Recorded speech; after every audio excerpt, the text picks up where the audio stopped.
ಇಷ್ಟು ಈಗ ಕೊಡಕ್ಕಾಗಲ್ಲಪ್ಪ, ಸುಮ್ಮನೆ ಬೆಲೆ ಇಲ್ದಿರೋದೆಲ್ಲ ತಗೊಳ್ಳಿ, ಆಗಲ್ಲ. ಈಗ ಕೊಡಕ್ಕಾಗಲ್ಲ. ಎಲ್ಲಿಂದ ಕೊಡ್ತೀಯ? ಎಲ್ಲಿಂದ ಜಾಗ ಕೊಡಕ್ಕೆ? ಕೊಡಕ್ಕಾಗಲ್ಲ, ಕೂತ್ಕೊಳ್ರಿ. ಸುಮ್ಮನೆ ಇವೆಲ್ಲ ಇಲ್ಲಿರೋದೆಲ್ಲ ಹೇಳ್ಬಿಟ್ಟು ಹೋಗ್ಬಿಟ್ಟು ನಾಳೆ ಕೊಡದೇವ್ರೆ ಸುಮ್ಮನೆ ಇವೆಲ್ಲ ಆಗಲ್ಲ. ನಾಗೇಂದ್ರ ಕೊಡಬೇಕು ನೋಡ್ರಿ, ಹೇಳ್ಬಿಡ್ತೀನಿ ನಾನು. ನಮ್ಗೆ ಓಟ್ ಕೊಡ್ಲಿ ಬಿಡ್ಲಿ ಅದು ಬೇರೆ ವಿಚಾರ. ಆದರೆ ಬಡವರು ಅವ್ರಿಗೆ ಆರ್ಥಿಕ ಶಕ್ತಿ, ಸಾಮಾಜಿಕ ಶಕ್ತಿಯನ್ನು ತುಂಬಬೇಕು.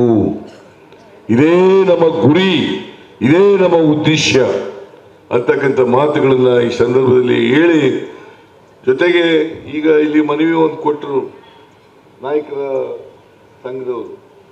ಇಲ್ಲಿ ವಾಲ್ಮೀಕಿ ಭವನ ನಿರ್ಮಾಣ ಆಗ್ತಾ ಇದೆ, ಅದಕ್ಕೆ 2 ಕೋಟಿ ರೂಪಾಯಿ ಬೇಕು ಅಂತ ಹೇಳಿದ್ದಾರೆ.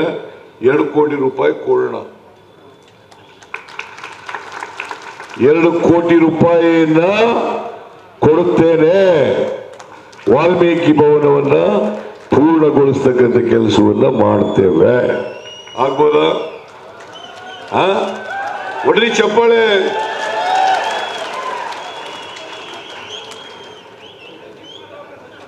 ಇಷ್ಟು ಈಗ ಕೊಡಕ್ಕಾಗಲ್ಲಪ್ಪ, ಸುಮ್ಮನೆ ಬೆಲೆ ಇಲ್ದಿರೋದೆಲ್ಲ ತಗೊಳ್ಳಿ, ಆಗಲ್ಲ. ಈಗ ಕೊಡಕ್ಕಾಗಲ್ಲ. ಎಲ್ಲಿಂದ ಕೊಡ್ತೀಯ? ಎಲ್ಲಿಂದ ಜಾಗ ಕೊಡಕ್ಕೆ? ಕೊಡಕ್ಕಾಗಲ್ಲ, ಕೂತ್ಕೊಳ್ರಿ. ಸುಮ್ಮನೆ ಇವೆಲ್ಲ ಇಲ್ಲಿರೋದೆಲ್ಲ ಹೇಳ್ಬಿಟ್ಟು ಹೋಗ್ಬಿಟ್ಟು ನಾಳೆ ಕೊಡದೇವ್ರೆ ಸುಮ್ಮನೆ ಇವೆಲ್ಲ ಆಗಲ್ಲ. ನಾಗೇಂದ್ರ ಕೊಡಬೇಕು ನೋಡ್ರಿ, ಹೇಳ್ಬಿಡ್ತೀನಿ ನಾನು. ಅದರಿಂದ ಈಗ ನೀವು ಎಲ್ಲ ಜನ ಸೇರಿದ್ದೀರಿ, ವಾಲ್ಮೀಕಿ ಜಯಂತ್ಯೋತ್ಸವ ಮಾಡ್ತಾ ಇದ್ದೀವಿ.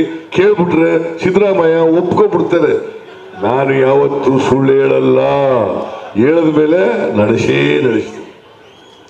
ನಮ್ಮ ಸರ್ಕಾರ ಕೊಟ್ಟ ಮಾತಿನಂತೆ ನಡ್ಕೊಳ್ತಕ್ಕಂಥ ಸರ್ಕಾರ. ಅದರಿಂದ ನೀವು ಏನು ಹೇಳಿದಿರಿ, ಈಗ ವಾಲ್ಮೀಕಿ ಜಯಂತ್ಯೋತ್ಸವ ಮಾಡಬೇಕು ಅಂತ ಹೇಳಿದ್ರಿ, ಮಾಡ್ಕೊಳ್ಳೋಣ ಅಂತಕ್ಕಂಥ ಮಾತುಗಳನ್ನು ಹೇಳಿ ನಿಮಗೆಲ್ಲ ವಾಲ್ಮೀಕಿ ಜಯಂತ್ಯೋತ್ಸವದ ಶುಭಾಶಯಗಳನ್ನು ಕೋರಿ ಅನಿಲ್ ಲಾಡ್ ಅನಿಲ್ ಚಿಕ್ಕಮಾದು